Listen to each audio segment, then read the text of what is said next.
Ganyan po ang paglinis ng mga tahong. Giming pa na guys. Nagpingking pa ang kamot magzay. Matanggal.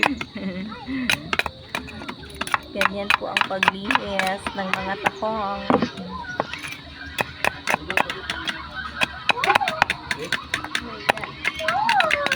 Ay, mga sisila.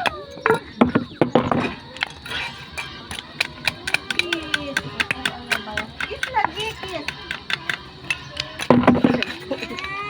Yatay. Magpakis. Ang laki ng tahong namin. Ang laki ng tahong namin. Ang gamangawat. Waman day katahongan. Nag-harvest na kami ng tahong namin. Ayun, oh.